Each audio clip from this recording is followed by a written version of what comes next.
naglaro ng bilyar sa barangay Apupong sa General Santos City. Natigil nitong nakaraang linggo nung sumalakay ang libo-libong mga gamo-gamo na kung tawagin nila rito, mananap. Ang lalaking ito, imbes na bugawin ang mga insekto, buhay niya ang mga ito, kinakain.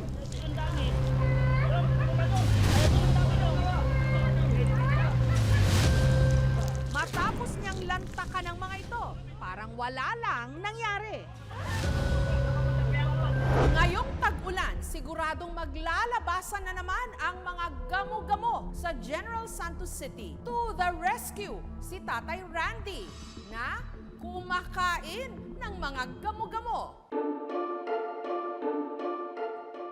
Ang lalaki sa video na spotter pala sa bilyaran ang 40 anyos na si Randy. Hindi man yun pwede na talaga mapigilan yung mga gamo-gamo. Kaunong ko na lang ni Ar. Nag-isturbuhan na ako doon. Magkapira na kasi doon, tapos dumating pa sila. Hindi rin lahat naubos yun. Sakto raw na hindi pa siya naghahapunan ng mga oras na yun. Wala na akong nagluto pa doon. Yun na, pagkakain ko, nabusog lang ako doon. Umutang na ako ng tubig malamig. Yun na, busog na. Ang tanong, ano ang lasa ng buhay na gamo-gamo? Tamis talaga yan, parang gatas. Parang kilaw ka rin ng isda ba? Nipis lang mo ng pakpak niya yan. Takot ako kinain niya. Yuck! Nagtatawanan lang kami. Hindi kami makapaniwala na kakainin niya pala yun eh.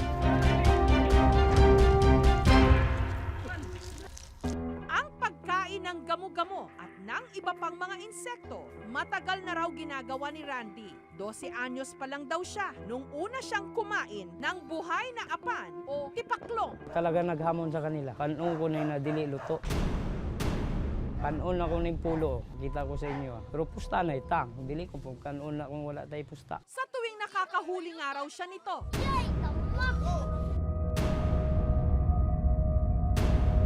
wala nang luto-luto pa. Diretso agad sa tiyan. Nakakadire! Parang wala lang. Ang mga insekto, itinuturing niyang bitamina. Kaya raw siya bibihirang magkasakit. Kinakain din daw ni Randy, pati yung mga maliliit na bubuyog. Sa mga matataas na kahoy, kinukuha namin yung hanin niya. Ito yung mga anak ang paborito ko kainin. Pero masubrahan mo kasi yan magkain ka kung pagod ka. Sobrang tamis kasi ng kwan mo. Baka mamatay ka. Ay, wala kang tubig dala. Tradisyon na maging sa ibang mga bansa sa Asia, katulad ng Thailand at Vietnam, ang pagkain ng mga insekto. Pati dito sa Pilipinas, may mga probinsya kung saan kumakain sila ng mga insekto, katulad ng langgam o hantik, balang, kamaro, salagubang, at iba pa. Mayaman ang mga ito sa protina at pinaniniwalaang may taglay pang panlaban sa sakit. Especially yung vitamin C, kailangan raw yung pagkain mo para mas makuha mo yung vitamin C kasi nadi-destroy yan pag naluluto. Meron kasi tayong parang required lang na like protein, fat. Kung susobra, dizziness, parang nalalasing. Gayunpaman, bago ito para sa marami, hindi pa katanggap-tanggap na pagkain. Kaya naman naisipan ng entomologist o eksperto sa pag-aaral ng mga insekto na si Dr. Emma Sabado na magdaos ng taunang Insect Festival sa Mindanao State University Marawi Campus, kung saan ang mga estudyante iniengganyong magluto ng iba't ibang mga putahe na ang pangunahing sangkap ang insektong superworm.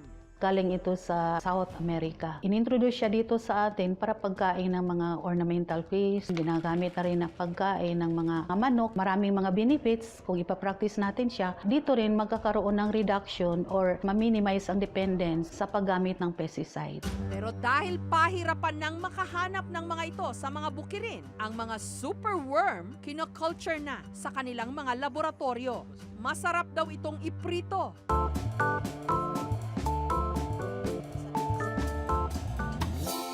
Kain na tayo. Shrimp, malutong siya, masarap.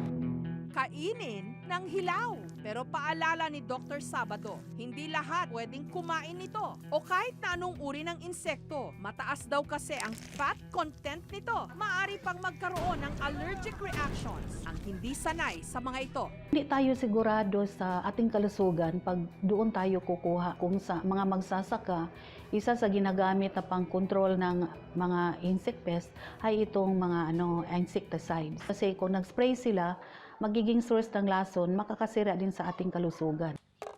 Tuwing buwan ng Hunyo at Hulyo sa munisipyo ng Surala sa South Cotabato, matapos bungkalin ng mga magsasakang sina Bobet at Gardo ang lupa, nabubulabog at kusa raw naglalabasan ang mga peste na kung tawagin, mara-mara. Hawig ito sa kamaro o mole cricket ng mga Kapampangan. Hindi makaya ng sikmura o kain ako niyan para magsuka. Kanila itong mga hinuhuli para gawing pulutan.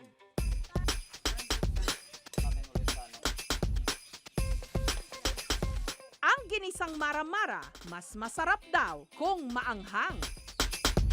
Nasa po, masarap, malinamnam. Sa naman namin ang maramara, mga kaunon mo, nasa namin nasagid ang kaunon mo sa makakaon namin sa lawas na plaglawas, so mainit.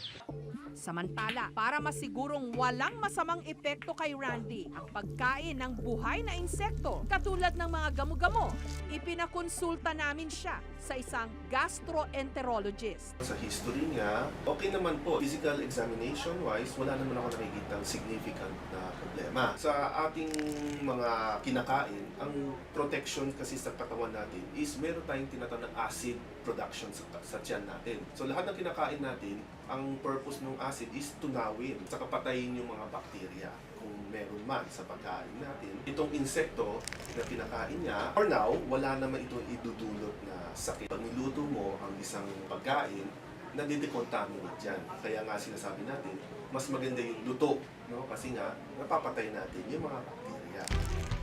Ngayong nag-uulan na naman, siguradong maglalabasan ang mga gamo-gamo para sa mga matitibay ang sikmura. Ika nga nila, if you can't beat them, eat them. Mga kapuso, kung nagustuhan niyo po ang videong ito, subscribe na sa GMA Public Affairs YouTube channel and don't forget to hit the bell button for our latest updates.